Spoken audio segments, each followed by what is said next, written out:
নমস্কার বন্ধুরা, মাইন্ড বাটারের একটা নতুন ব্লগে সবাইকে স্বাগত। সকাল থেকে আমি আজকে আর একদমই ব্লগ করিনি, মনটা কোথাও গিয়ে একটু ভারাক্রান্ত হয়ে আছে। আসানসোলের আজকে আমরা বেরিয়ে যাচ্ছি, আসানসোল থেকে আমরা রওনা দেব কলকাতার উদ্দেশ্যে। বন্দে ভারত সন্ধে 6:50 আমাদের ট্রেন, তো এই 6টা নাগাদ আমরা এখন রওনা দেব। তো তার আগে তোমাদেরকে ঘরটা একটু ঘুরিয়ে দেখিয়ে দিই, নিজেও একটু দেখি। তো আবার খুব তাড়াতাড়ি দেখা হবে আসানসোলে। কবে আবার আসবো ঠিক জানি না, তবে অবশ্যই খুব তাড়াতাড়ি আসবো। আর এই হলো আমার মার গোপাল, আমার মার ঠাকুর।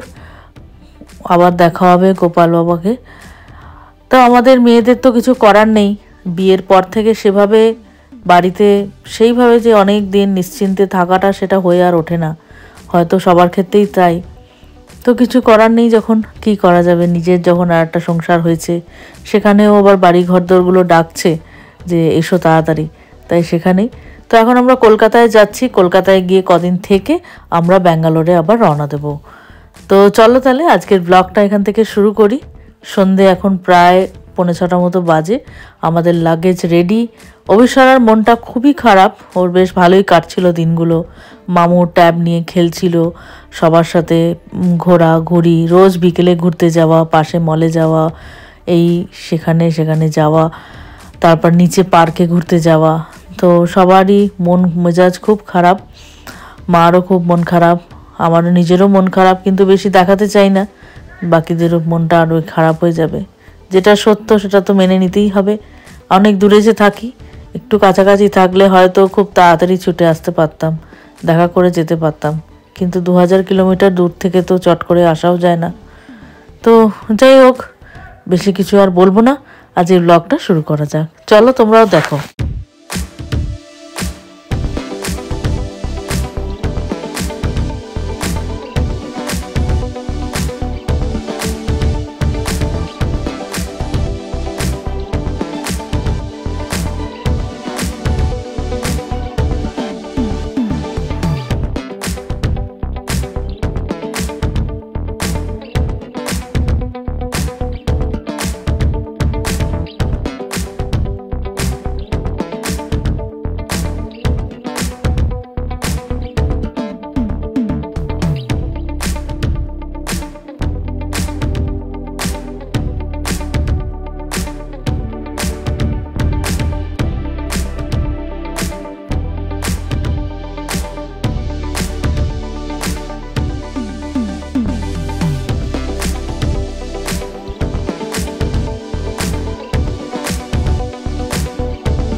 আসানসোল স্টেশনে আমরা পৌঁছে গেছি, দেখতে পাচ্ছ 6 নম্বর প্ল্যাটফর্মে দাঁড়িয়ে আছি।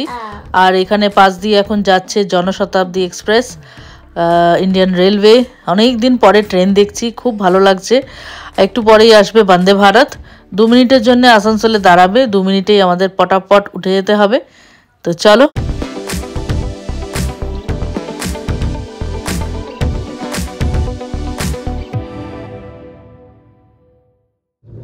বন্দে ভারতে Indian Railways welcomes all passengers coming from Asansol station. আমরা বন্দে ভারতে উঠে গেছি, যাচ্ছি কলকাতা। এদিকে দুটো সিট, একটা দিকে, আর একদম টাইমে চলছে ট্রেন, 2 ঘন্টায় পৌঁছে যাবো। পরবর্তী স্টেশন দুর্গাপুর আসছে। এটা পাটনা হাওড়া বন্দে ভারত, আর আসানসোল থেকে কলকাতা যেতে, হাওড়া যেতে বাস একটাই স্টপেজ দুর্গাপুরে, আর কোথাও ট্রেনটা দাঁড়াবে না, আর 2 ঘন্টার মধ্যে পৌঁছে দেবে। তো ভলভো বাসের থেকে ট্রেনটা বেশ সুবিধাদায়ক হবে মনে হলো। তো চলো দেখি কেমন হয় জার্নিটা।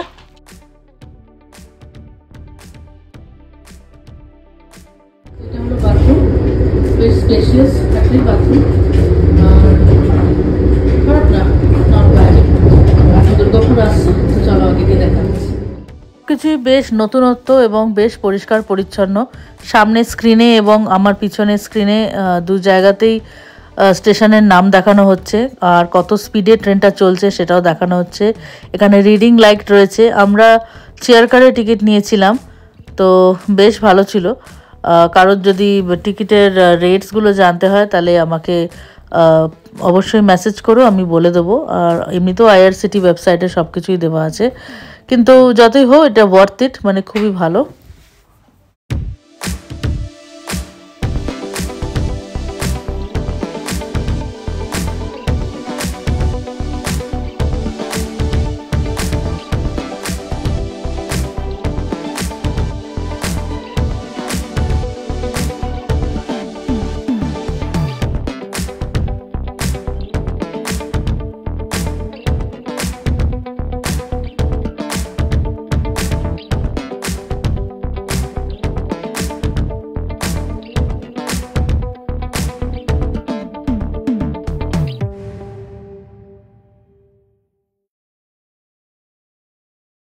আর এখানে ট্রেন দৌড়চ্ছে প্রায় 130 থেকে 135 কিলোমিটার বেগে, কিছু প্লাস মাইনাস চলছে। দেখো 129 কিলোমিটার পার আওয়ার বেগে দৌড়চ্ছে, সাংঘাতিক জোরে, কিন্তু ভেতরে কিছু বোঝা যাচ্ছে না।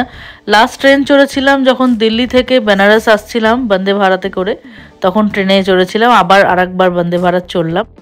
ডিনার চলে এসছে, এখানে কি দিয়েছে দেখি। মিষ্টি দই আছে, এটা ওদের ডাল, রুটি, ভাত, মানে কিছু কিছু আছে। চলো দেখা যাক কি কি আছে, দেখি কি কি আছে। আলু ভাজা, আচ্ছা দুটো দই তো এখানে রেখে দাও, তাই না?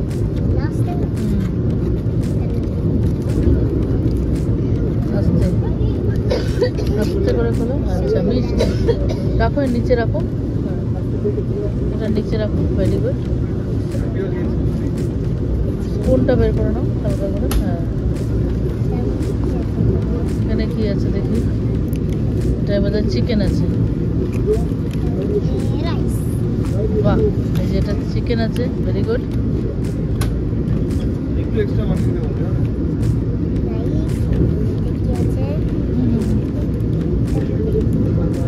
দাঁড়াও, পড়ে যাবে পড়ে যাবে, ভাত ভাত পড়ে যাবে। দাঁড়াও, আমি করে দিচ্ছি, আমি করে দিচ্ছি। খাও, এটা রুটি, ঠিক আছে। এই হলো আজকের খাবার। স্পুন। ভারত আমরা পৌঁছে দিচ্ছি হাওড়া স্টেশন। এই হলো ট্রেন, অরেঞ্জ কালারের বন্দে ভারত, বেশ ভালো লাগছে। এখন আমরা যাত্রী সাথীর ক্যাবের জন্য ওয়েট করছি, এই বাইরে যাবো। একদম লাস্ট কম্পার্টমেন্টটাতে আমরা ছিলাম।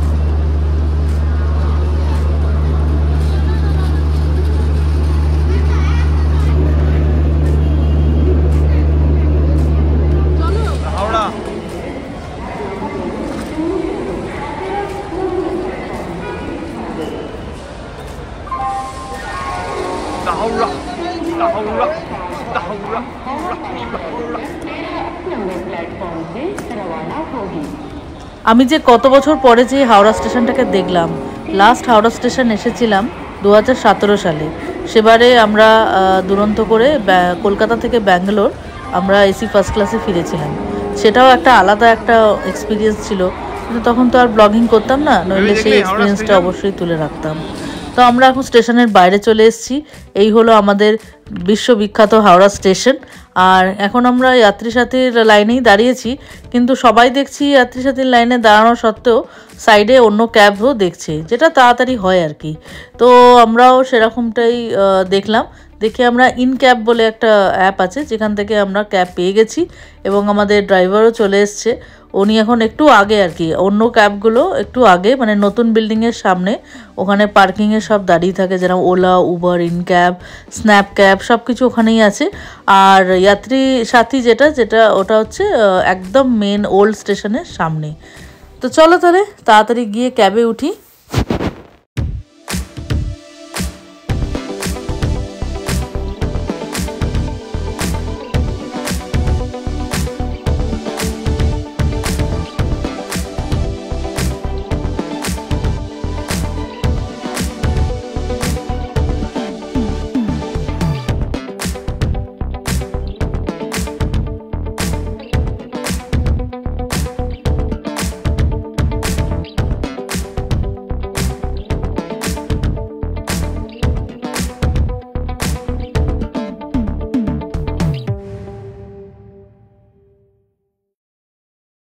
ক্যাবে উঠে গেছি সুন্দরভাবে। আমরা এখন যাচ্ছি, সামনে এখন হাওড়া ব্রিজ আসছে, তাই অবিশ্বরাকে দেখাচ্ছি। এই হলো আমাদের বিশ্ববিখ্যাত হাওড়া ব্রিজ, হাওড়া স্টেশন।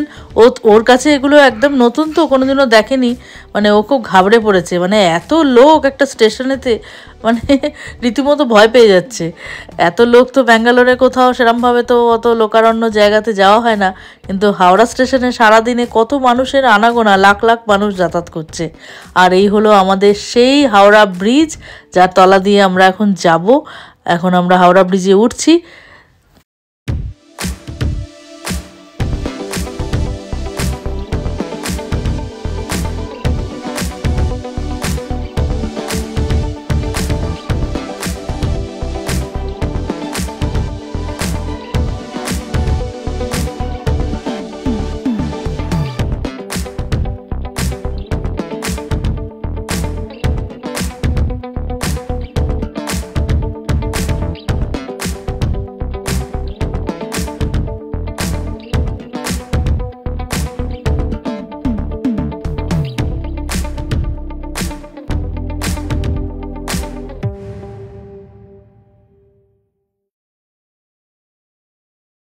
তো আমরা এখন কলকাতার লেক টাউনের দিকে চলে এসেছি, বাড়ির খুবই সামনে।